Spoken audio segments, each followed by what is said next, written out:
Good afternoon, ladies and gentlemen. Can you put up the slides, please? Is running? Yeah, thank you. So let me give a little bit of a different perspective, what you have heard so far, the speakers. So they gave from more of a system perspective and also from the operation standpoint. But let me give you from the technology standpoint, how the power systems of the future looks like and how that's going to be more flexible enough to take care of the various challenges which we already discussed about it. We all know that, the power, okay, the shift in a generation mix is inevitable, okay, depending upon the country, even the region, it's really going to happen. It's not only conventional versus renewable, but it's also centralized versus decentralized. So that's also equally important, and it's really, really happening in the big way. While the shift in growth of electricity sources are happening, the customers' diversification is also happening. More grid feed-in points, takeout points, and the consumers and the presumptions, we talked about that. But the interesting thing is, while the shift is taking place and the customers are diversification happening, the suppliers like us, what we are doing is we are increasingly creating a differentiation. The differentiation is in terms of the automation, in terms of the design, control, optimization, and the digitalization. So basically what we do, we are in the infrastructure business of electrical infrastructure business. We enable flow of electrons.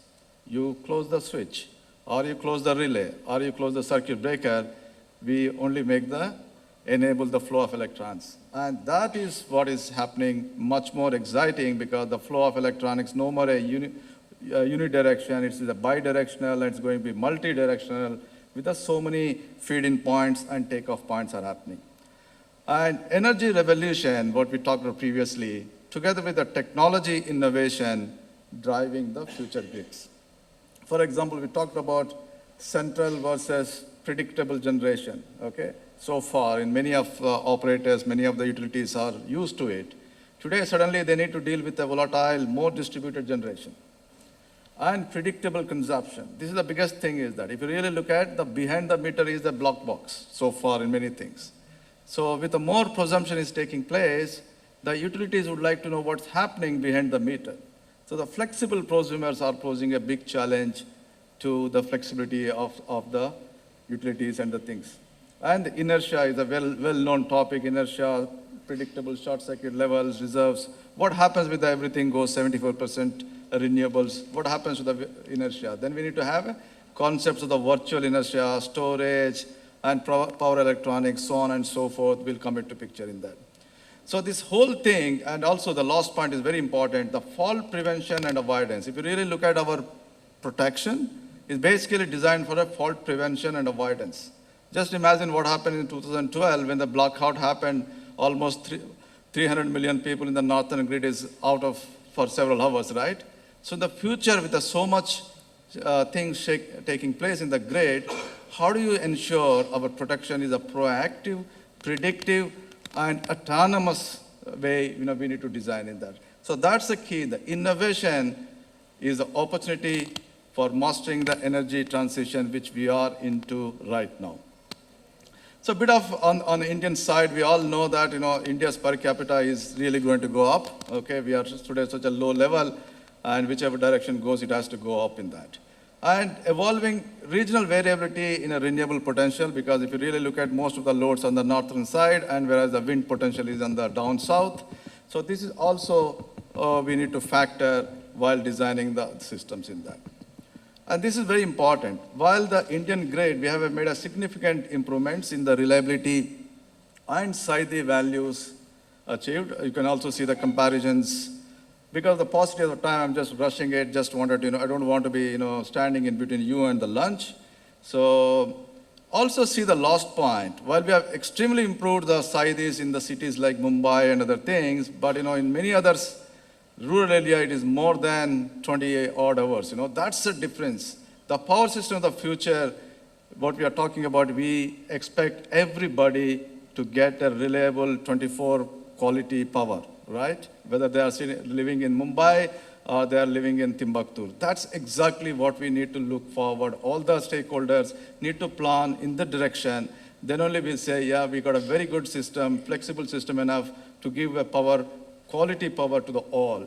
We don't like to have this kind of variations while we have a great power supply in the urbans, but we have a challenging situation in the remaining part of the country in that. So there are quite a good technology options are available which can increase the power increase options, whether it is the AC with the FACTS we talked about, with the DC, combination of AC, DC, and high voltage DC technology, which will give a much more, flexibility in taking care of the, power superways we call. We have commissioned a project in 6 gigawatt of HVDC link from northeast Bishwanath Chariali to Agra, where in a one power link you can transmit almost 6,000 megawatt of power. It will give a lot of flexibility, byways, two ways, multi-ways in that. So this will also give you, in feed to the major cities. It will also give you, renewable penetrations and so on and so forth. The technology is quite getting matured day by day, with bringing the losses at a lower level and then increasing the power capacity. Wanted to give one example how the components in the power systems posing a challenge in the evolving grid, how they are evolving, and how all of us in the power sector, whether we are in the utilities or planners, need to factor those investments today rather than tomorrow, because the system is getting more and more complex as we go forward in that. Just imagine the electrical vehicles we talked about. Electrical vehicle for sure is a new form of load, right? Electrical vehicle, by virtue of the semiconductor, it also consumes, but at the same time, it also pollutes and creates the harmonics into the systems.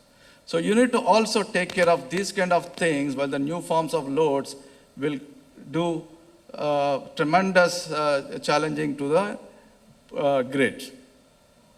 Give an example on the transformer. We are talking about power system of the future. While a lot of greenery thing is happening with the renewable thing, but our components also need to be taking care of these greening factor in the future.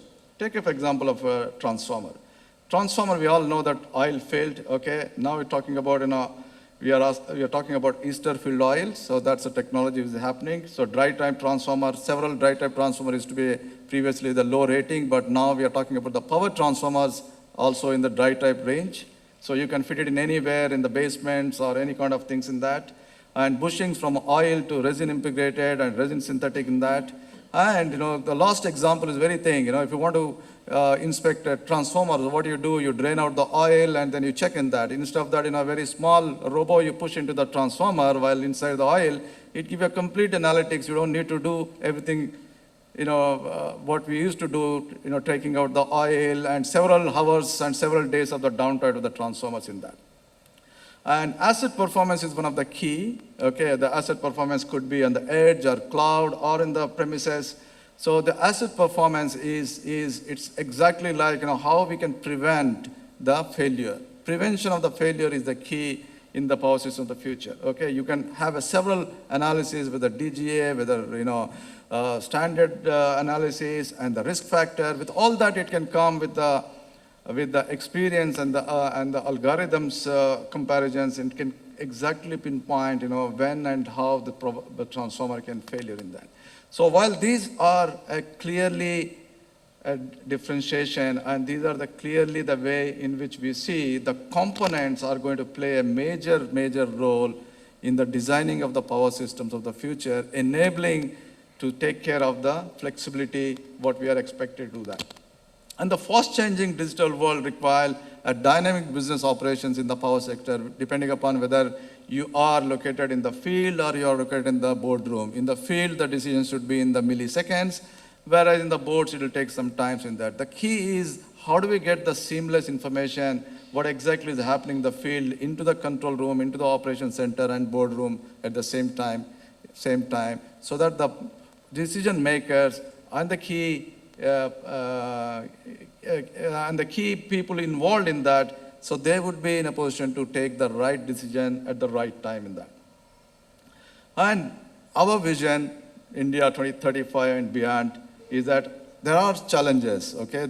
All these things we talked about, the renewable penetration and variability will definitely pose a tremendous challenges. But the key is that how can we convert these challenges into opportunities in that? So growing electricity need is satisfied, and grid resilience is strengthened, and new flexible transmission capacity added. India is a key player with an integrated regional connectivity. We already connected with the Bangladesh, Nepal, Bhutan. How can we go and further connect it to Myanmar, entire Southeast Asia? And still we are able to, maintain the quality power at every place, not only through the metros and every place in that. And a significant demand portion satisfied, and the necessary energy storage is integrated. If you are able to do all this, then I would say that we have an extremely well flexible transmission system creating for the future in that. My last comment before I hang up is the good part, we know the challenges. The good part is that the enabling technology is available. The key we need to ask ourselves, are we deploying? Every dollar investment goes today, it should be future ready. Question is that, are we factoring that right now? Or our regulators are allowing that right now? Because today we always like to see that, okay, we have this need and we would like to factor that. And if you do not factor the investments which is future-proof, then we're going to have a challenging in that. With that, shaping the future of sustainable energy with the pioneering technologies as the partner of choice to our key stakeholders, enabling a stronger, smarter, and greener grid. We want all three of that. Okay? With that, thank you, ladies and gentlemen.